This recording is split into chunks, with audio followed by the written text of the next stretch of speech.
ہم سب جانتے ہیں کہ اللہ سبحانہ و تعالیٰ نے ہم پر رمضان کے روزے فرض کیے ہیں۔ روزہ ایک فرض عبادت ہے جو کہ ہر سال ہم رمضان کے مہینے میں رکھتے ہیں، اور رمضان کے آنے سے پہلے اس کی تیاری کرتے ہیں، ذہنی طور پر، عملی طور پر اس کا انتظار کرتے ہیں، اس کا استقبال کرتے ہیں۔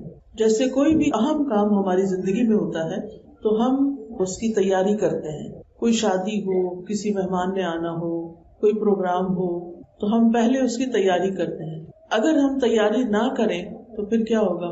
سخت پریشانی ہوگی، افراتفری ہوگی، سکون سے آپ وہ کام کر نہیں سکیں گے۔ دو طرح کے مہمان ہوتے ہیں نا، ایک وہ مہمان ہوتے ہیں جو بتا کے آتے ہیں، تو آپ ان کے آنے سے پہلے خود بھی تیار ہو جاتے ہیں، گھر بھی صاف ستھرا کر لیتے ہیں، کھانا بھی تیار کر لیتے ہیں، اور پھر خوشی خوشی ان کو ویلکم کرتے ہیں۔ آپ کو ان کے آنے کا انتظار ہوتا ہے۔ لیکن کچھ مہمان ایسے ہوتے ہیں کہ جو اچانک آ جاتے ہیں، سرپرائز دیتے ہیں۔ وہ سمجھتے ہیں کہ ہم بڑی اچھی بات کر رہے ہیں، دوسرے کو خوش کریں گے، لیکن ان کے آنے پر کیا ہوتا ہے؟ جو اچانک آتے ہیں، آپ پتہ نہیں کس حلیے میں، ہو سکتا ہے کہ سلیپنگ سوٹ میں ہو، رات کے کپڑوں میں ہو سکتا ہے کہ ابھی گھر کی صفائی نہ شروع ہوئی ہو سکتا ہے کہ آپ کے یہاں کچھ کھانے کی چیز بھی نہ ہو، گروسری بھی نہ ہو، تو آپ کو ایسا مہمان پھر کیسے لگے گا؟ آپ اس کے آنے پر خوش نہیں ہوں گے، آپ اس کا حق ادا نہیں کر سکیں گے، آپ اس کا اکرام نہیں کر سکیں گے، اس کو عزت نہیں دے سکیں گے جو اس کو ملنی چاہیے۔ اس میں آپ کا قصور نہیں، قصور اس مہمان کا ہے جو بغیر بتائے آیا ہے۔ رمضان تو بغیر بتائے نہیں آتا، وہ تو جب رمضان ختم ہوتا ہے جبھی سے دوبارہ کا وہ سفر شروع کر دیتا ہے، اور ہم سب کو اگلے سال کا انتظار لگ جاتا ہے۔ لیکن خاص طور پر جب شعبان کا مہینہ آتا ہے، اور شعبان کا مہینہ بھی جب آدھا گزر جاتا ہے تو پھر رمضان بہت قریب محسوس ہوتا ہے۔ پھر ہمیں اس کی تیاری شروع کر دینی چاہیے، اور تیاری کرنے کے لیے سب سے اچھی بات یہ ہے کہ ہم قرآن مجید کی ان آیات کا مطالعہ کریں جو اللہ سبحانہ وتعالیٰ نے اس ضمن میں نازل فرمائی ہیں، اور وہ کیا ہے؟ یا ایھا الذین آمنوا کتب علیکم الصیام کما کتب علی الذین من قبلکم لعلکم تتقون ایاما معدودات فمن کان منکم مریضا او علی سفر فعدۃ من ایام اخر وعلی الذین یطیقونہ فدیۃ طعام مسکین فمن تطوع خیرا فہو خیر لہ وان تصوموا خیر لکم ان کنتم تعلمون شہر رمضان الذی انزل فیہ القرآن ھدی للناس وبینات من الھدی والفرقان فمن شہد منکم الشہر فلیصم ومن کان مریضا او علی سفر فعدۃ من ایام اخر یرید اللہ بکم الیسر ولا یرید بکم العسر ولتکملوا العدۃ ولتکبروا اللہ علی ما ھداکم ولعلکم تشکرون۔ اے لوگو جو ایمان لائے ہو۔ کون ہے وہ لوگ؟ کون ایمان لائے ہیں؟ ہم ایمان لائے ہیں۔ یا ایھا الذین آمنوا، اے لوگو جو ایمان لائے ہو، تم پر روزہ رکھنا فرض کیا گیا جس طرح تم سے پہلے لوگوں پر فرض کیا گیا تھا۔ کیوں؟ تاکہ تم متقی بن جاؤ۔ گنتی کے چند دن ہیں، پھر جو کوئی تم میں سے بیمار ہو یا سفر پر ہو تو دوسرے دنوں سے تعداد پوری کر لے، اور جو لوگ اس کی طاقت نہ رکھتے ہوں وہ ایک مسکین کا کھانا فدیہ دے دیں، اور جو کوئی خوشی سے نیکی کرے تو وہ اس کے لیے بہتر ہے، اور یہ کہ تم روزہ رکھو تمہارے حق میں بہتر ہے اگر تم علم رکھتے ہو۔ رمضان وہ مہینہ ہے جس میں قرآن نازل کیا گیا، یہ ہدایت ہے لوگوں کے لیے، اور ہدایت اور حق و باطل میں فرق کرنے والے روشن دلائل ہیں۔ تو جو کوئی تم میں سے اس مہینے کو پائے اسے چاہیے کہ اس کے روزے رکھے، اور جو بیمار ہو یا سفر میں ہو تو دوسرے دنوں سے تعداد پوری کر لے۔ اللہ تمہارے ساتھ آسانی چاہتا ہے، وہ تمہارے ساتھ تنگی کا ارادہ نہیں کرتا، اور تاکہ تم تعداد پوری کرو، اور تاکہ تم اللہ کی بڑائی بیان کرو اس پر کہ اس نے تمہیں ہدایت بخشی، اور تاکہ تم شکر ادا کرو۔ اللہ سبحانہ وتعالیٰ خطاب فرما رہے ہیں ایمان والوں سے، یا ایھا الذین آمنوا، اے لوگو جو ایمان لائے ہو۔ جب کوئی آپ کا نام لے کے آپ کو بلاتا ہے تو آپ کیا کرتے ہیں؟ آپ کو جواب دینا چاہیے کہ نہیں دینا چاہیے؟ دینا چاہیے۔ اور اللہ سبحانہ وتعالیٰ آپ کو ایمان کے واسطے سے یا ایمان کے آپ کے تعلق سے آپ کو پکار رہے ہیں، یا ایھا الذین آمنوا، اے لوگو جو ایمان لا چکے ہو۔ تو اس سے دل میں ایک بات تازہ ہو جاتی ہے کہ الحمدللہ ہم بھی ایمان والے ہیں۔ اب اس ایمان کا تقاضا کیا ہے؟ اس ایمان کی وجہ سے کرنا کیا ہے؟ جو حکم اس آیت میں دیا جائے گا اس کو ہم نے ماننا ہے. اور وہ حکم کیا ہے؟ کتب علیکم الصیام، تم پہ روزے لکھ دیے گئے ہیں، فرض کر دیے گئے ہیں. یعنی یہ ایک ایسی عبادت ہے جو فرض کے درجے میں ہے، اور جو عبادت فرض ہوتی ہے اس کو ہر صورت پورا کرنا ہوتا ہے. اس میں پھر اپنی مرضی نہیں ہوتی، اپنی چوائس نہیں ہوتی. یعنی ہر حال میں اس حکم کو پورا کرنا ہے.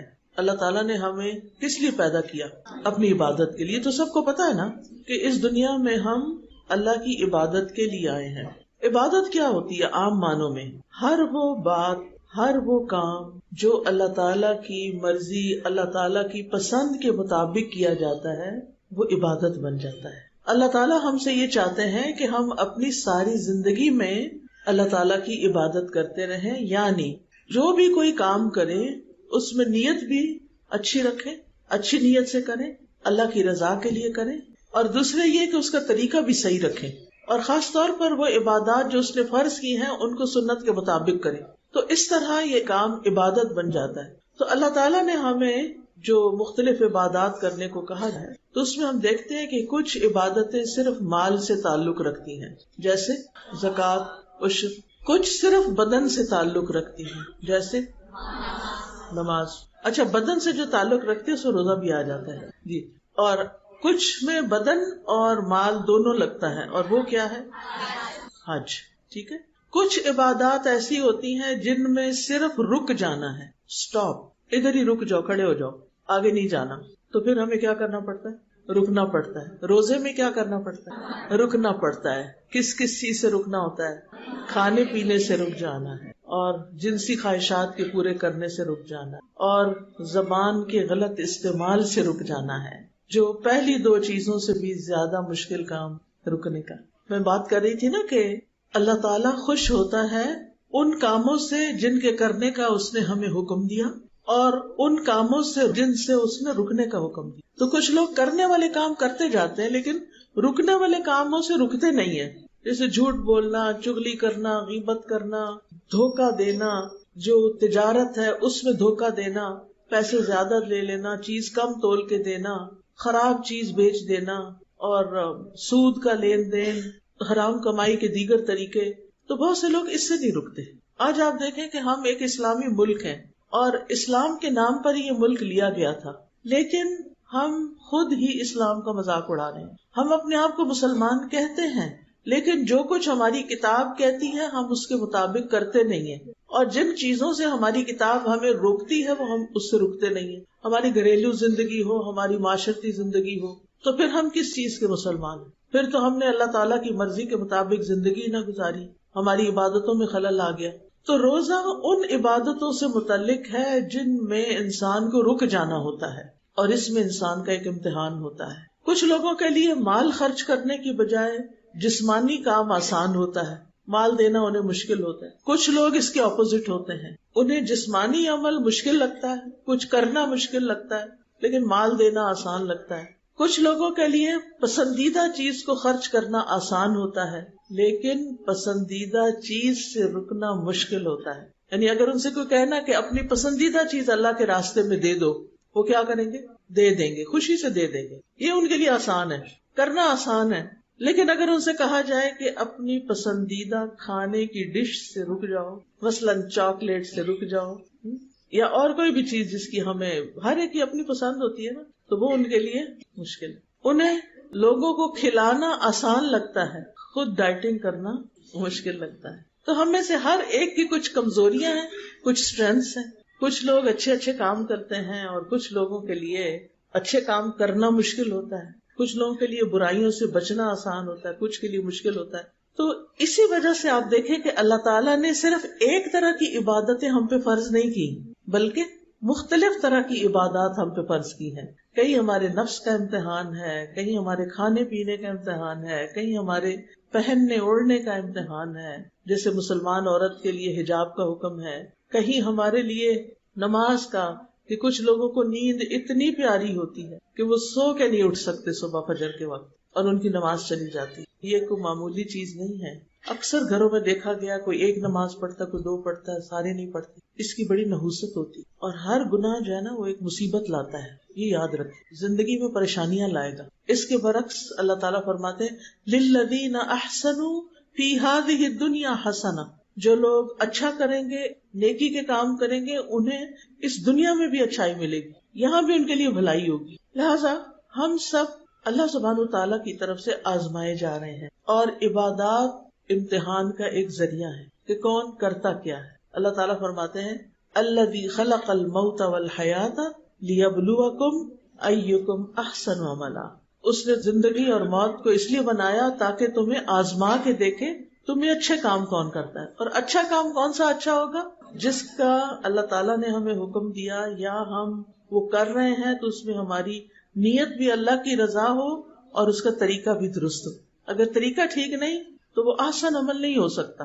مثلاً آپ روزے رکھ رہے ہیں لیکن روزوں کے احکام آپ کو معلوم نہیں کہ کس چیز سے روزہ ٹوٹتا ہے، کس سے مکروہ ہوتا ہے، کب روزہ کھول سکتے ہیں، کب رکھنا ہے، کیا کرنا ہے کیا نہیں، یہ احکامات نہیں پتا اور غلطیاں کر رہے ہیں تو وہ عبادت پوری نہیں ہوگی، اس میں نقص رہ جائے گا.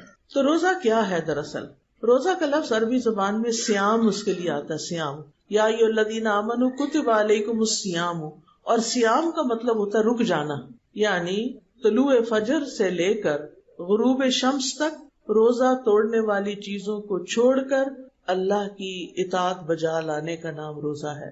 روزہ ایک فرض عبادت ہے.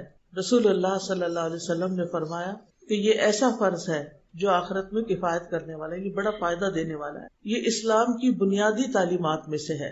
اور اس آیت میں بتایا گیا کہ تم پر روزے فرض کیے گئے جیسے پچھلی امتوں پہ فرض کیے گئے تھے. تو اس سے کیا پتہ چلتا ہے کہ روزہ صرف ہم مسلمانوں کے لیے نہیں بلکہ پچھلی امتیں جیسے یہودی ہیں، عیسائی ہیں اور قومیں ہیں، ان کے ہاں بھی روزہ پایا جاتا تھا، انہیں بھی روزہ رکھنا ہوتا تھا. لیکن یہ ضروری نہیں کہ مدت کے لحاظ سے یا وقت کے لحاظ سے وہ ہماری ہی طرح ہو، اس میں فرق ہو سکتا ہے. ہمارے لیے رمضان کے مہینے میں روزے رکھنا فرض ہے. اگر ہم شوال میں رکھیں اور رمضان میں نہ رکھیں تو ہماری عبادت نہیں پوری ہوتی. عبادت تو اللہ کی اطاعت کا نام ہے. اللہ سبحانہ وتعالیٰ کی آپ فرما برداری کرتے ہیں اور آپ رکتے ہیں.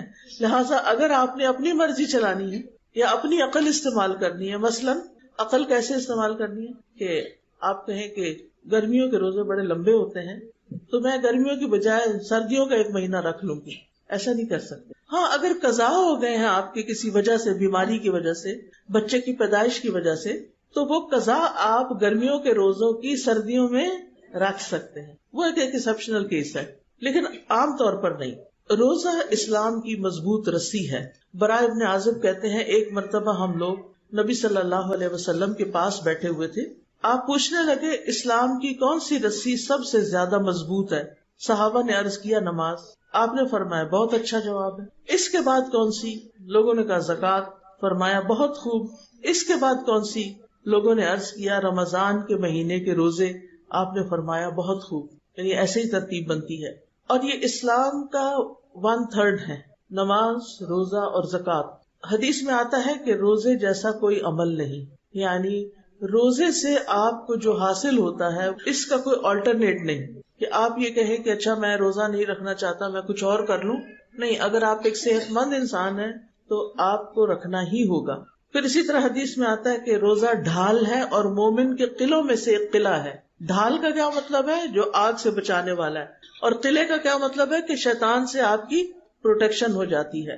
جابر رضی اللہ عنہ سے مروی ہے کہ نبی صلی اللہ علیہ وسلم نے فرمایا بے شک روزہ تو ایک ڈھال ہے جس کے ذریعے بندہ جہنم سے اپنا بچاؤ کرتا ہے، جہنم سے بچ جاتا ہے. اللہ تعالیٰ فرماتا ہے روزہ خاص میرے لیے ہے، لہٰذا اس کا بدلہ بھی میں ہی دوں گا. اور وہ انعام جو اللہ تعالیٰ خود دے وہ کتنا بڑا ہو سکتا ہے. پھر اسی طرح اگر آپ ایمان کے ساتھ، یقین کے ساتھ اور ثواب کی نیت سے روزے رکھیں، پتلے ہونے کی نیت سے نہیں، کیونکہ بار بار دل میں ایسے خیال آتا ہے نا اچھا شکر ہے رمضان آ رہا ہے، کم کھائیں گے شاید کچھ وزن کم ہو جائے.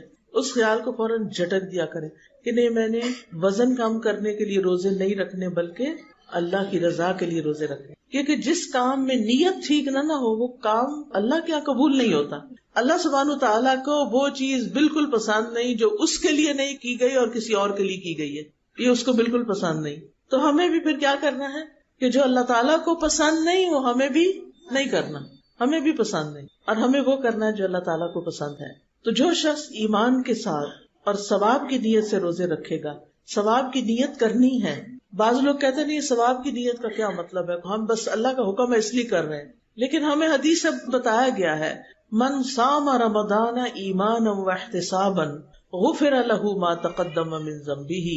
جو شخص ایمان اور احتساب کے ساتھ روزے رکھتا ہے، یعنی جس چیز کا وعدہ کیا گیا ہے اس کی تصدیق کرتے ہوئے، تو اللہ تعالیٰ اس کو اجر عظیم عطا کریں گے. لہٰذا بہت ضروری ہے کہ ہم ثواب کی نیت ضرور کریں کہ اللہ تعالیٰ مجھے آپ سے اس کا بدلے میں ثواب چاہیے. اچھا، جب یہ ہوگا نا کہ ثواب ملے گا تو پھر مشکل بھی آسان لگتی ہے، کیونکہ انسان کے اندر یہ ہے نا کہ اگر اس کو کوئی چیز مل جائے یا جس چیز کو وہ چاہتا ہے وہ مل جائے تو پھر اس کے لیے وہ کام کرنا آسان ہو جاتا ہے. اب مثال کے طور پر آپ دیکھیں کہ جتنے بھی لوگ مختلف کام کرتے ہیں، جیسے کوئی بڑھئی ہے، کارپینٹر ہے، فرنیچر بناتا ہے، کتنی محنت لگتی ہے اس میں. اگر اس کو یہ ہو کہ نہ یہ کسی نے خریدنا ہے اور نہ اس سے مجھے کچھ وصول ہونا ہے تو وہ بنائے گا نہیں.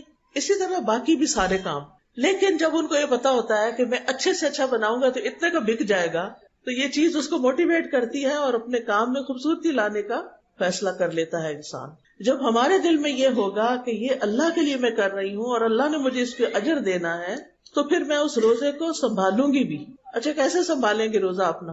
جن چیزوں سے منع کیا گیا ہے ان سے رک کر. مثلا کس چیز سے منع کیا گیا؟ جی، زبان کے جتنے بھی گناہ ہیں. تو اس رمضان اگر آپ کو یہ لیکچر یاد رہے کہ ہم گئے تھے ایک استقبال رمضان کا لیکچر سننے، اور اس میں ہمیں ایک نصیحت کی گئی تھی، اور وہ میری نصیحت آپ سب بہنوں کے لیے، اپنی زبان کی حفاظت کرنی. پورا مہینہ اپنے اوپر سخت چیک رکھنا ہے کہ میں نے کسی سے سخت بات نہیں کرنی، میں نے کسی سے لڑائی نہیں کرنی، میں نے کسی کا دل نہیں دکھانا، میں نے کسی کا مذاق نہیں اڑانا.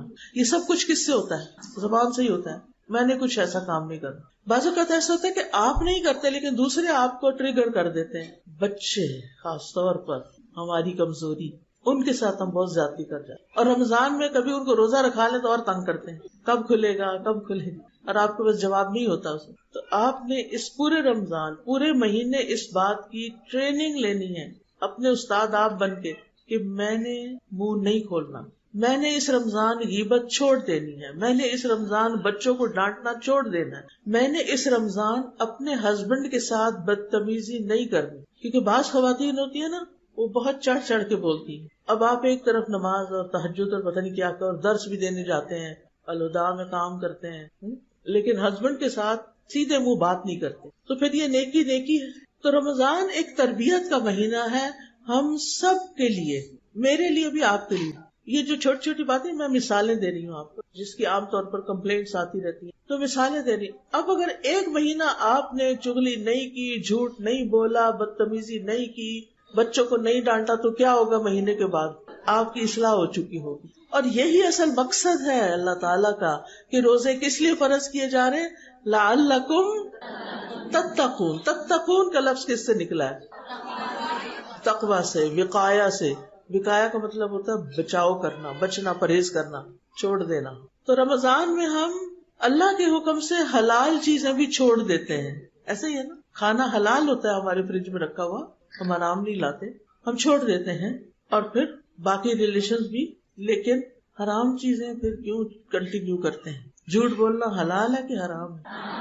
تو اسی لیے نبی صلی اللہ علیہ وسلم نے فرمایا کہ جس نے روزہ رکھ کر جھوٹ بولنا اور اس پر عمل کرنا نہ چھوڑا، اللہ تعالیٰ کو اس کی کوئی ضرورت نہیں کہ کوئی انسان بھوکا پیاسا رہے، سارا دن بھوک پیاس رکھے کہ جی میں روزے سے ہوں. تو انشاءاللہ اگر آپ کو یہ لیکچر یاد رہے تو آپ نے اس سال اپنے رمضان میں خاص طور پر زبان کی حفاظت کی پریکٹس کرنی اور اپنے آپ کو مجبور کرنا ہے کہ نہیں. کیونکہ بعض اوقات ایسا ہوتا ہے نا کہ کوئی بات ہمیں ایسی کر جاتا ہے کہ ہمارا دل چاہتا ہے ہم اسے ٹکا کے جواب دیں، اور ہمارے پاس جواب ہوتا ہے. ایسا نہیں کہ جواب نہیں ہوتا. پھر ہم کیوں رک جاتے ہیں؟ روزہ رک جانے کا نام. میں کھانے پینے سے رکی ہوئی، مجھے لڑائی سے بھی رکنا ہے، مجھے آگ بھڑکانے سے بھی رکنا ہے، مجھے فساد کریٹ کرنے سے بھی رکنا ہے. ایک اور چیز جو میں آپ کو تاکیداً کہہ رہی ہوں کہ ثواب کی نیت سے روزے رکھنے کہ ہمیں اس پر ثواب ملے گا، کیونکہ روزے کا اجر اللہ کے ذمہ ہے. اور اللہ سبحانہ تعالیٰ کتنا دے گا بندے کو؟ دنیا میں بھی جن کے دل بڑے ہوتے ہیں، آپ نے دیکھا ہوگا کہ جب وہ آپ کو کچھ دیتے ہیں تو کتنا دیتے ہیں؟ دل کھول کے دیتے ہیں. اللہ تو سب بادشاہوں کا بادشاہ ہے، سب بادشاہوں کا بادشاہ ہے. وہ جب کسی کو کچھ دے گا تو کتنا دے گا، ان گنت، اور اتنا خوبصورت کہ آپ سوچ ہی نہیں سکتے، اور وہ آپ کے دل کو بھی اچھا لگے گا. اچھا دنیا میں ایک کم از کم میرے ساتھ ہوتا ہے، جب میں کوئی بہت خوبصورت، بہت قیمتی، بہت ایسی چیز دیکھتی ہوں تو مجھے گھبراہٹ ہوتی ہے. کیوں گھبراہٹ ہوتی ہے؟ اتنی مہنگی، اتنی زیب و زینت والی، میرے خیال ہے میں نہ استعمال کروں، میرے مزاج کے خلاف. یہ دنیا میں ہم ایسے لوگ ہیں کہ جن چیزوں پہ بعض اوقات خوش ہوتے ہیں لوگ، ہم اس پہ بھی خوش نہیں ہو سکتے. اس کے پیچھے بھی وجوہات ہوتی ہیں. انسان سوچتا ہے کہ یہ دنیا کی اٹریکشن اگر میں اس میں پڑ گئی تو پھر اس کی کوئی حد لمٹ نہیں ہے، پھر انسان اسی راستے پہ آگے اور سے اور آگے چل پڑتا ہے. لیکن جب آپ بڑے سے بڑا بھی گھر بنا لیتے ہیں اور بڑے سے بڑی چیزیں اکٹھی کر لیتے ہیں اور سارا دن انہی کی خاطر میں لگے رہتے ہیں، اور اگر آپ سے کہا جائے آئیں دورہ قرآن میں چلے تو آپ کہتے ہیں وقت نہیں ہے، وہی گھر کے کام بہت ہے. ٹھیک ہے، میں مانتی ہوں گھر کے کام بہت ہیں، گھر کے کچھ کام تو ضروری ہیں، کرنے ہی چاہیے، لیکن ہم نے گھروں میں کچھ غیر ضروری کام بھی ڈال رکھے ہیں جس کی وجہ سے ہمارا ایک بڑا وقت ان میں چلا جاتا ہے. آپ گھر میں جتنے زیادہ ڈیکوریشن پیس رکھیں گے اتنا زیادہ آپ کو صفائی کے لیے ٹائم چاہیے ہوگا، اتنی زیادہ آپ کو ان کی کیئر کرنی ہوگی. ایک چیز ہے تو ایک کی حفاظت کرنی پڑے گی، دو ہے تو دو کی کرنی پڑے گی، تین ہے تو تین، کام بڑھ گیا نا، کم ہوگا تو کم. آج میری کسی سے بات ہو رہی تھی تو وہ ایک ملک سے دوسرے ملک شفٹ ہوئی، امریکہ میں جا کے رہنا شروع کیا انہوں نے. تو میں ان سے پوچھ رہی تھی کہ آپ کی زندگی کیسے گزر رہی ہے اور مصروفیات کیسی، آپ نے گھر کا کچھ سامان لے لیا کہ نہیں لیا، کیسے سب کچھ. تو کہنے لگی کہ آج میں ایک سیل پر گئی تھی تو بہت طبیعت میری خراب رہی، سارا دن میں بے چین رہی ہوں. میں نے کہا کیوں، کیا ہوا؟ پتا چلا کہ وہاں پر اسٹیٹ سیلز ہوتی ہیں. اسٹیٹ سیل یہ ہوتی ہے کہ جب کوئی ایسا شخص فوت ہو جاتا ہے جس کے کوئی انہیریٹرز نہیں ہوتے، یعنی مثلاً اس کے بچے نہیں ہیں یا کوئی ریلیٹو نہیں ہے کہ جو اس کا سامان لے لے. ہمارے یہاں تو یہ ہوتا ہے نا کہ باپ فوت ہوتا ہے تو چیزیں بچوں میں تقسیم ہو جاتی ہیں، اور اگر صحیح نہ ہو تو لڑائیاں بھی ہوتی ہیں. یہاں تو یہ حالات ہے. وہاں کیا حالات ہے؟ وہاں لوگ عام طور پر بچے پیدا کرنا پسند نہیں کرتے. وہ کہتے ہیں ہماری عیش و عشرت میں خلل آتا ہے، ہم نے زندگی میں جو اپنے گولز اور ایمز بنائے ہوئے تو ہمیں بچے نہیں چاہیے. چائلڈ فری لائف، آزاد، ہم عیاشیاں کریں، حتیٰ کہ شادی بھی نہیں کرنا چاہتے. آپ کو پتہ نہیں سنا ہو، وہ کہتے ہیں ہمیں مفت میں لڑکیاں مل جاتی ہیں، ہمیں کیا ضرورت ہے کہ ویڈ لاک کہتے ہیں شادی کو، کہتے ہیں ویڈ لاک، کہ آپ کے اوپر پہ لاک لگ گیا کہ آپ بس ایک عورت کے ساتھ زندگی بسر کریں. کرسچینٹی میں ویسے بھی ہے نا کہ ایک ہی شادی کر سکتے ہیں اور پھر طلاق بھی نہیں ہے اور وہ مسائل الگ ہیں. تو انہوں نے کیا ڈیسائیڈ کیا، شادی نہ کرو اور پھر کیا کرو، ویسے ہی کسی کے ساتھ رہتے رہو. اب بہت سے مسلمان بچے بھی ایسے ہیں کہ جن کے ماں باپ کوئی 30 سال 40 سال پہلے یہاں سے گئے اور اب ان کے جوان بچے ہیں، اب وہ بھی اس طرح کی لائف سٹائل پسند کرنے لگ گئے ہیں، دیکھا دیکھی اپنے دوستوں کو ادھر ادھر. اب وہ کیا کرتے ہیں، اپنا اپارٹمنٹ لے لیتے ہیں، اکیلے رہتے ہیں. اب ظاہر ہے کہ انسان ہے، اب ایک جوان مرد ہو، بہت سا کماتا بھی ہو، سب کچھ ہو اس کے پاس، تو آپ کا کیا خیال ہے کہ وہ کوئی راہب کی زندگی بسر کرے گا؟ شادی اس نے نہیں کی، کوئی راہب بن کے رہے گا، مونک بن کے رہے گا؟ نہیں، وہ حرام رستے اختیار کرے گا، اور لوگ کرتے ہیں. اب شادی کی ضرورت نہیں کیونکہ حرام کھلا ہے، آزادی ہے، جس کو چاہو اپنا پارٹنر بنا لو اور جتنے دن چاہو رہو، جب دل بھر جائے تو چھٹی نکالو اس کو یا خود نکل جاؤ، موو آؤٹ، اس لائف سے موو آؤٹ. ہمارے یہاں کیا ہے، ایک دفعہ شادی ہو گئی تو پھر بچے ہیں تو اب اچھا دن ہے یا برے دن ہے، صبر کرو رہو، اللہ اجر دے گا، ٹھیک ہو جائے گا معاملہ. زندگی بہت آئیڈیل نہیں تب بھی ٹھیک ہے. اچھا وہاں کیا ہے، اب بچے تو آپ نے پیدا نہیں کیے، آپ کو اللہ نے مال بہت دیا، آپ کی اچھی اچھی جابز ہیں.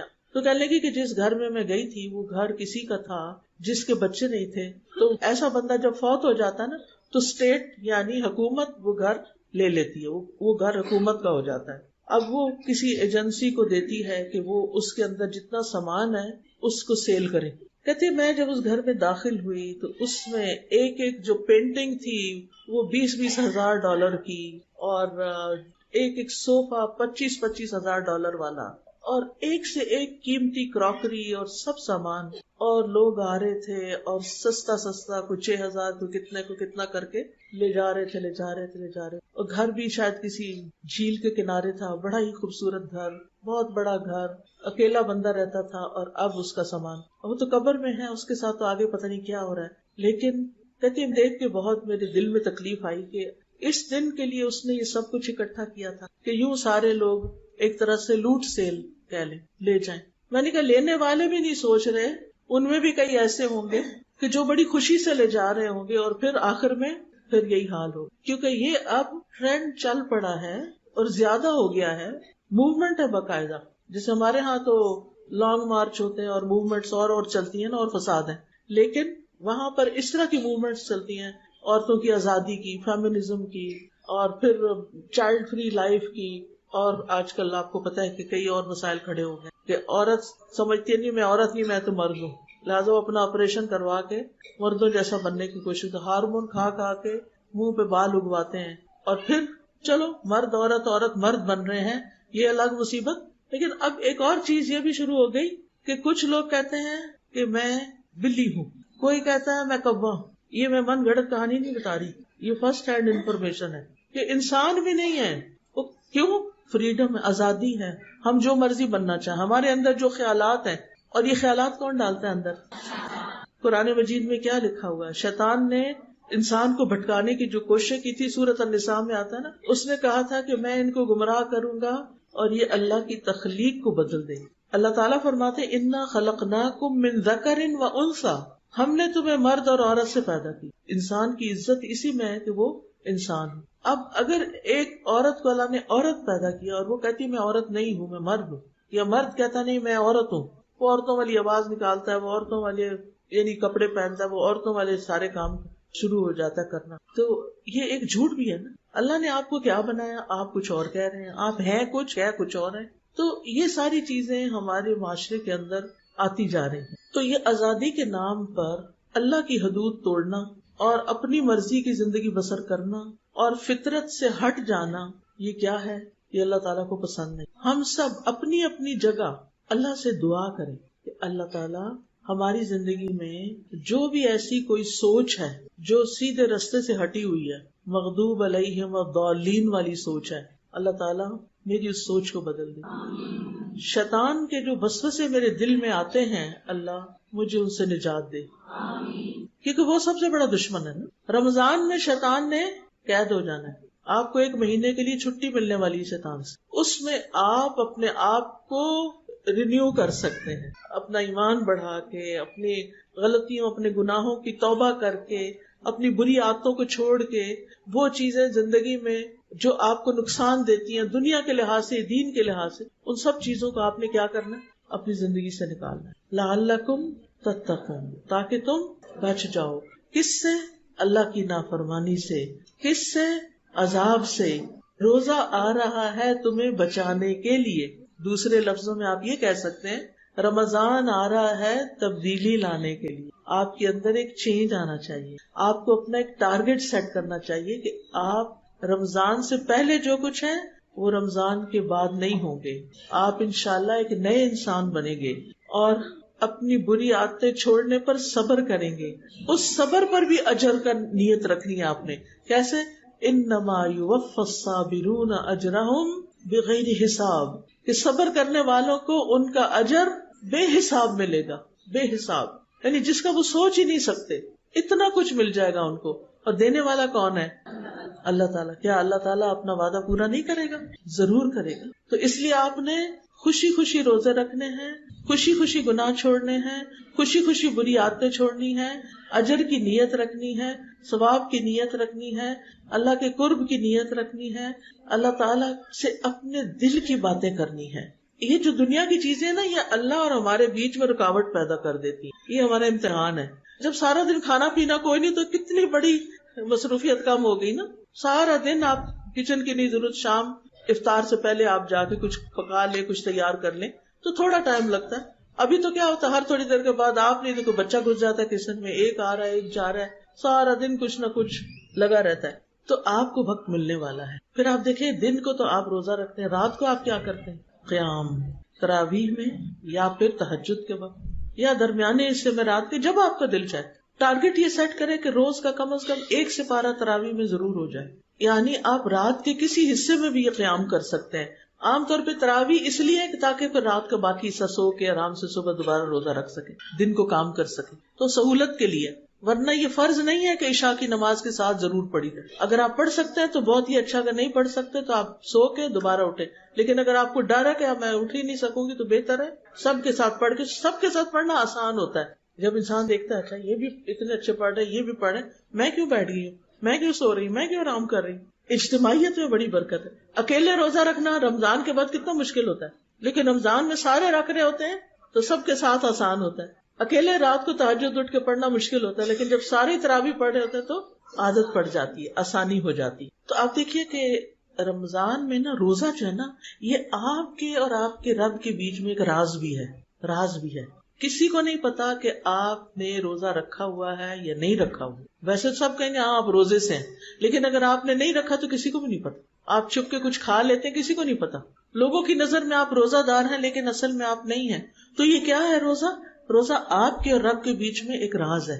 آپ صرف اللہ کے لیے روزہ رکھتے ہیں. الصوم لی، اللہ تعالیٰ فرماتے ہیں روزہ میرے لیے ہے. بندے کی یہ عبادت صرف میرے لیے ہے، میں ہی جانتا ہوں کہ وہ روزے سے ہے یا نہیں. لہٰذا آپ نے دن کا کوئی نہ کوئی وقت یا رات کا کوئی نہ کوئی وقت ایسا ضرور نکالنا کہ آپ کسی گوشے میں جا کے بیٹھ جائیں، کسی اکیلی جگہ پہ گھر میں. مجھے معلوم ہے بچے ہوتے ہیں، ہسبینڈ ہے، جوائنٹ فیملی سسٹم ہے، بہت سے مسائل ہیں، لیکن پھر بھی کوئی نہ کوئی جگہ آپ کو گوشہ مل جائے. الحمدللہ موسم اچھا ہے، نہ زیادہ سردی ہے نہ زیادہ گرمی ہے. آپ گھر سے باہر نکل کے برآمدے میں بیٹھ سکتے ہیں، سین میں بیٹھ سکتے ہیں. اگر اللہ نے آپ کو لان دیا تو لان میں جا کے بیٹھ سکتے ہیں. یعنی کوئی نہ کوئی گوشہ تلاش کریں، اس میں آپ اللہ سے باتیں کریں، اس میں آپ اپنے لیے دعائیں کریں. آپ کو پتہ ہے روزہ دار کی دعائیں قبول ہوتی ہیں. آپ دعائیں کریں، آپ چپ کے اپنے رب کو پکاریں، آپ رو کے پکاریں، آپ آہوزاری کر کے پکاریں. آپ نے اللہ سے قریب ہونے کا ٹارگٹ رکھنا ہے. ایک ہوتا ہے ہم نے کتاب کھول لیتے ہیں اور ہم پڑھے جاتے ہیں، دعائیں پڑھے جاتے ہیں. کوئی بیچ میں آگے اس سے بات بھی کر لی، پھر شروع ہو گئے، پھر ادھر ادھر باتوں کا کچھ اس کو کہا ادھر آؤ تم فلاں یہ کر دو یہ کرو، اور ساتھ دعائیں مانگی. کیا دعائیں مانگنا ہے؟ چلو نہ ہونے سے بہتر ہے، شاید یہی فائدہ دے جائیں. لیکن اور کیا کرنا ہے آپ نے اپنی زبان میں اپنے دل. آپ کو پتہ ہے کہ میں جب دلی دعا مانگتی ہوں میں پنجابی میں مانگتی ہوں، کیونکہ وہ ایسا لگتا ہے کہ جیسے وہ مادری زبان ہے، مدر ٹنگ ہے، تو یوں لگتا ہے کہ جیسے نا وہ ایک جیسے کوئی سچا تعلق قائم ہو گیا نا. ماں کے ساتھ سب سے زیادہ سچا تعلق ہوتا ہے. تو ماں والی زبان جو ہوتی ہے یا ماں سے جو بات ہوتی ہے وہ بہت اور طرح ہوتی ہے. اوروں سے ہم اور طرح بات کرتے ہیں، ماں سے اور طرح کرتے. اللہ سبحانہ وتعالیٰ تو ساری ماؤں سے بھی زیادہ محبت کرنے والا ہے. تو آپ کے پاس دعاؤں کے کارڈ بھی ہوں، کتابیں بھی ہوں، ایپس بھی ہوں، سب کچھ ہو، لیکن آپ نے اندر آپ کو پتہ کیا فیل ہوگا. میں جب اس طرح بیٹھتی ہوں نا، میں جب ایسی دعا کرنے تو مجھے اپنے ذہن پہ آگے کئی چیزیں خیالات آ رہے ہوتے ہیں، ہٹانا پڑتا. تھوڑا ٹائم لگتا ہے اندر جانے میں، ڈیپ جانے میں. یہ ایسے ہی نہیں آ جائے گا ہاں چلو چلتے پھرتے اللہ سے باتیں کر سکتے ہیں، لیکن آپ تصور میں بیٹھ استغفار کر اور پھر اللہ سے مانگے اللہ مجھے اپنا قرب دے دے، اپنی محبت دے دے، ایمان دے دے، توکل دے دے، امید دے دے، اپنا خوف دے دے، جہنم سے بچا لے، جنت میں داخل کر، اپنا دیدار عطا کر، اپنی پسند کے کام کرنے کی توفیق دے. اللہ مجھے ہر اس کام سے دور کر دے جو آپ کو پسند نہیں، اور ہر اس کام کو کرنے کی توفیق دے جو آپ کو پسند ہے. اللہ میری مشکلات آسان کر دے. اللہ بیماروں کو صحت دے. میرے سارے بہن بھائیوں، دوستوں، رشتہ داروں کو جو زندہ ہیں، جو فوت ہو چکے ہیں، اللہ ان سب پر اپنی رحمت نازل کر دے، ان کو بخش دے. اللہ مجھے نیکی کے ان کاموں کی توفیق دے کہ جو میں کروں تو آپ راضی ہو جائیں. بس مجھے وہ رستے دکھا دے، آپ مجھے گائیڈ کریں، آپ مجھے راہ دکھائیں، آپ مجھے توفیق دیں، آپ مجھ سے کروا لیں. میں بہت کمزور ہوں، مجھے نہیں کرنا آتا، آپ مجھ سے کرا لیں. میں نے 2 منٹ بات کی ہوگی بس، تو یہ 2 منٹ آپ نے نکالنے اپنے لیے، باتیں کرنی ہے آپ نے اللہ سے، آرام سے پیار سے آہستہ آہستہ دعائیں کرنی انشاءاللہ تعالیٰ. ٹھیک ہے، یہ تو میں نے ایسے جو دل میں ابھی کہہ دیا، لیکن اللہ تعالیٰ آپ کو سجھائے گا اور بھی اچھا کہنا. عام طور پہ جب ہماری زندگی میں کوئی پریشانی آتی ہے نا تو ہم لوگوں کے پیچھے بھاگتے ہیں، اس کو بتا اس کو بتا اس کو بتا، سارا ہم اسی سے نکال کے بیٹھ جاتے ہیں، اور اللہ سے جب دعا مانگتے تو دھیان کہیں اور ہوتا ہے. نہیں، جب آپ کے اندر تکلیف آئے، جب آپ کو رونا آئے، جب آپ کو پریشانی آئے، پھر اللہ کو پکاریں. کسی انسان کو فون نہ کریں، کسی کو میسج نہ کریں، کسی سے مشورے ابھی نہیں کرنے، پہلے اللہ سے بات، پھر مشورہ کریں گے. پھر آپ دیکھیے کہ روزہ کبھی کبھی لگنے بھی لگتا ہے نا، تو آپ سوچیں کہ قبر میں جب اکیلے ہوں گے تو روزہ پروٹیکٹ بھی کرے گا، یہ میں اس دن کے لیے رکھ رہی ہوں، میں اس دن کا سامان تیار کر رہی ہوں، قیامت کے دن بھی سفارش کرے گا، جنت میں لے جانے والا کام ہے۔ جنت کا مخصوص دروازہ ہے روزہ داروں کے لیے، کیا نام ہے اس کا؟ باب الریان۔ تو روزے کا جو اصل مقصد ہے نا وہ ہے بچنا، تقویٰ، اور تقویٰ جو ہے نا اعمال کو خوبصورت بنا دیتا ہے، کیونکہ روزہ دار اللہ کی خاطر اپنی من پسند چیزوں کو چھوڑتے، اپنی محبوب چیزوں کو چھوڑتا ہے۔ روزے میں صرف اللہ کی نگرانی کا احساس ہوتا ہے، روزے میں گناہ کم ہوتے ہیں، نیکیاں زیادہ ہوتی ہیں، پھر اسی طرح انسان اللہ کی نعمتوں کا شکر ادا کرتا ہے، شکر گزار بنتا ہے، نفس کو قابو کرنا آتا ہے، کیونکہ ہمارا نفس جو ہے نا یہ ہمیں کچھ کاموں کا حکم دیتا ہے اور پھر ہم پھسل جاتے ہیں، تو روزے میں یہ بھی قابو ہوتا ہے، انسان کی شہوت ختم ہوتی، شیطان کی طاقت کمزور ہوتی، صحت بھی اچھی ہوتی ہے۔ یعنی روزے سے ہم ڈرتے ہیں پتہ نہیں ہم کمزور ہو جائیں گے، نہیں، ڈیٹاکس کرتا ہے ہمیں نا، گناہ وغیرہ تو کرتا ہی ہے لیکن جسم کے زہر بھی دور کرتا ہے۔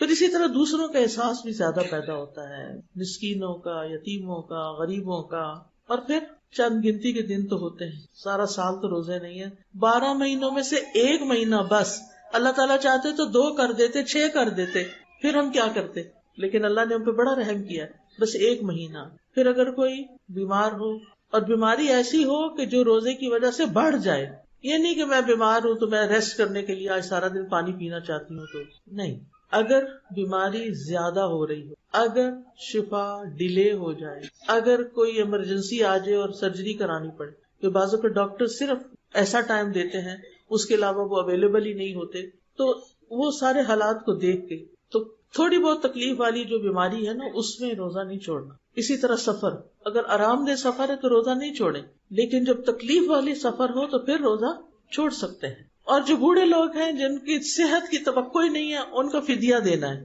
فدیہ کتنا دینا ہے؟ 1 مسکین کا کھانا 1 وقت کا، ٹھیک ہے۔ بوڑھا مرد یا بوڑھی عورت جس کے اندر ہمت طاقت نہیں، ویسے تو ماشاءاللہ کئی بوڑھے ہم سے زیادہ اچھے ہیں، ہماری والدہ تھی تو 78 ایئرس کی ان کی ایج تھی اور وہ روزے، نفل روزے رکھتی، ہر مہینے 3 روزے، 13، 14، 15 کے، اور ہر سوموار جمعرات روزہ۔ اب وہ بوڑھی تھی لیکن وہ روزے رکھتی تھی اور اللہ نے ان کو توفیق دی ہوئی تھی۔ تو صرف یہ نہ سوچے اب میں 70 سال کی ہو گئی ہوں، اب تو میرا بڑھاپا آ گیا لہذا اللہ نے رخصت دیا میں کھاؤں پیوں، نہیں، اگر آپ میں ہمت ہے تو آپ بھی روزہ رکھیے۔ وَأَن تَصُومُوا خَيْرٌ لَكُمْ، اور یہ کہ تم روزہ رکھو یہ تمہارے حق میں زیادہ بہتر ہے۔ پھر اسی طرح حاملہ اگر روزہ رکھ کے وہ ٹھیک ٹھاک اپنا، ڈاکٹر کہتی ہے کہ کوئی کمپلیکیشن نہیں ہے تو وہ بھی روزہ رکھ لے، لیکن اگر ہے اور بچے کی گروتھ میں فرق پڑتا ہے تو پھر اس صورت میں روزہ چھوڑ دے اور بعد میں رکھ لے۔ اسی طرح دودھ پلانے والی، اگر بچہ سالڈ فوڈ پہ ہے اور تھوڑا دودھ بھی ساتھ پی رہا ہے تو روزہ رکھ سکتے ہیں، لیکن اگر بچہ ٹوٹلی آپ کے دودھ پر ڈیپینڈنٹ ہے تو پھر آپ چھوڑ بھی سکتے۔ پھر یہ بھی ہو سکتا ہے 1 دن رکھے 1 دن نہ رکھے، ضروری نہیں کہ سارے چھوڑ دیں۔ تو روزے اگر نہیں رکھ سکتا کوئی مجبوری سے، یعنی دوبارہ قضا بھی نہیں رکھ سکتا تو فدیہ ساتھ ساتھ دے دے، روزانہ 1 مسکین کو کھانا کھلاتا جائے یا اکٹھا 30 دنوں کا نکال دے۔ اور اس کا کوئی وقت مقرر نہیں کہ آپ نے ناشتے کا دینا ہے یا ڈنر دینا ہے، یا یعنی کوئی بھی ایک وقت کا اندازہ لگا کے کہ کتنا کھانا آپ خود کھاتے ہیں۔ جیسی پلیٹ آپ اپنے لیے بناتے ہیں نا ویسی آپ غریب کو بھیج دیں، آپ بریانی کھاتے ہیں تو بریانی بھیج دیں، آپ روٹی سبزی کھاتے ہیں تو وہ بھیج دیں، یعنی جو خود کھاتے ہیں وہی دے دیں۔ چونکہ وقت ختم ہو گیا، لیکن ایک بڑی اہم بات ہے اور وہ ہے کہ شہر رمضان الذی انزل فیہ القرآن، رمضان وہ مہینہ ہے جس میں قرآن نازل ہوا ہے، اس لیے اس رمضان قرآن کے ساتھ وقت گزارنے کا ٹارگٹ سیٹ کریں۔ کس وقت دورہ قرآن کرنا ہے، کس وقت ناظرہ پڑھنا ہے، کس وقت کچھ حفظ کرنا ہے، کس وقت تراویح پڑھنی، یعنی عام دنوں سے زیادہ قرآن سے تعلق ہونا چاہیے، جو بھی طریقہ آپ کریں اپنے اپنے حالات کے مطابق، کیونکہ رمضان ایک مبارک مہینہ ہے، آسمان کے دروازے کھلتے ہیں، جنت کے دروازے کھل جاتے ہیں، جہنم کے دروازے بند ہو جاتے ہیں، شیطان جکڑے جاتے ہیں، گناہوں کا کفارہ ہو جاتا ہے، نیکیوں کا شوق آ جاتا ہے انسانوں کے اندر۔ تو اس کے لیے کیا کرنا چاہیے انسان کو؟ رمضان میں قرآن کے ساتھ زیادہ سے زیادہ تعلق، اور قرآن کیا ہدایت کی کتاب ہے، تو ہم ایک طرف روزہ رکھ رہے ہیں اور دوسری طرف ہدایت حاصل کر رہے ہیں تاکہ رمضان سے پہلے سے زیادہ اچھے انسان بن جائیں، ٹھیک ہے انشاءاللہ، اور ہماری بخشش بھی ہو جائے، ہم میں کچھ اچھی عادتیں بھی آ جائیں اور اچھے کام کرنے کا حوصلہ اور ہمت بھی اللہ دے دے ہم کو۔ یہ خاص دعائیں مانگنی ہے آپ نے اپنے لیے۔ یاد رکھیں کہ رمضان ایسے نہ گزرے کہ رمضان میں ہماری بخشش نہ ہو، یہ ہمارا ٹارگٹ ہونا چاہیے کہ ایسے کام کریں تاکہ ہماری بخشش ہو جائے۔ روزہ رکھ کے، قیام کر کے، صدقہ خیرات کر کے، قرآن پڑھ کے. رمضان کی رات میں قرآن نازل ہوا تھا. اگر دن میں ٹائم نہ ملے تو رات میں آپ ایسا کر لیں، کیونکہ قرآن جو ہے وہ ایمان بڑھانے والی چیز ہے. اور پھر قیام کے لیے نا آپ جگہ اور وقت مقرر کر لیں، کبھی کچھ یہ نہ کریں. جس مسجد میں، جس گھر میں جہاں تراویح شروع کی ہے نا، وہاں اول سے آخر پورا قرآن سنیں. ایون پیریڈز کے دنوں میں بھی آپ قرآن کا وہ حصہ سن لیں. نماز نہیں بھی پڑھنی تب بھی، تاکہ ایک قرآن آپ کا سن کے ختم ہو، ایک پڑھ کے ختم ہو، ایک ترجمے کے ساتھ ختم ہو. ٹھیک ہے نا؟ پھر گھر والوں کو بھی توجہ دلائیں. اور پھر آپ دیکھیں کہ خاص طور پر دعائیں، دن اور رات کو دعائیں، لیلۃ القدر میں دعائیں، اور پھر صدقہ خیرات، روزہ افطار کرانا، غریبوں کے اوپر خرچ کرنا، رشتہ داروں کو دینا، کیونکہ قیامت کے دن مومن کا صدقہ ہی اس کا سایہ ہو. اور پھر سخاوت، نفس کی سخاوت بھی، راحت و آرام کی سخاوت. یہ سارے سو رہے ہوتے ہیں، اٹھ کے ساری بنا رہے ہوتے ہیں، تو وہ بھی اجر ہی اجر ہے. اس وقت استغفار کثرت سے کرنا ہے. پھر کبھی علم اور عمل کی سخاوت بھی، کہ دوسروں کو علم دینا. پھر بدن کی سخاوت بھی ہوتی ہے کہ جسمانی طور پر کسی کی مدد کرنا. عزت کی سخاوت کہ کبھی کسی نے ڈانٹ دیا، کوئی برا بلا کا، کوئی گالی دی، اس کو معاف کر دینا. صبر کی سخاوت، حسن اخلاق کی سخاوت، کیونکہ رمضان جو ہے صبر کا مہینہ ہے. اور اچھا اخلاق تبھی ہوتا ہے جب انسان غصے کو دبا لیتا ہے، دوسروں کو معاف کر دیتا ہے، دوسروں کی باتوں پہ خاموش ہو جاتا ہے. پھر دوسروں کے حقوق پورے کرنا. اور اسی طرح جو بھی نیکیوں کے کام ہے، قرآن آپ کو راہ ساتھ ساتھ بتاتا جائے گا. تو ابھی تو آپ نے خوش ہونا ہے کہ شکر ہے رمضان آ رہا ہے، کیونکہ اس کے فائدے اتنے زیادہ ہیں. پھر آپ نے اس کا تیاری کرنی ہے ہر لحاظ سے، کثرت سے استغفار کرنی ہے، اپنے نفس کی اصلاح کرنی، فرائض اپنے نمازیں وقت پہ پڑھنی، سنتیں اور نفل بھی پڑھنے ہیں، تراویح پڑھنی ہے، کثرت سے اللہ کا ذکر بھی کرنا ہے، اور دینی مجالس میں بھی شرکت کرنی. آپ کے آس پاس کہیں نہ کہیں کوئی دورہ قرآن ہو رہا ہوگا، اس سے آپ فائدہ اٹھائیں. اگر نہیں تو آپ کیا کر سکتے ہیں، ایپ ہے قرآن فار آل، اس سے دورہ قرآن روز ایک پارہ سن سکتے ہیں. اور اس کے علاوہ بھی ایک ایپ ہے دعائیں کے نام سے فون کے اندر، وہ آپ ڈاؤن لوڈ کر لیں، اس سے آپ دیکھ کے دعائیں پڑھ سکتے ہیں ساتھ ساتھ. اور پھر یہ کہ گھر والوں کو بھی اپنے ساتھ لے کے چلیں. اور آخری 10 دن جو ہے نا، وہ خاص طور پر آپ نے پہلے سے پلاننگ کر کے رکھنی ہے کہ کس طرح ہم اللہ رب العزت کی زیادہ سے زیادہ عبادت کریں. کیونکہ نبی صلی اللہ علیہ وسلم ان دنوں اپنے کپڑے کس لیتے تھے اور اپنے گھر والوں کو بھی جگاتے تھے، اور خود بھی سارے سال سے زیادہ عبادت کرتے تھے.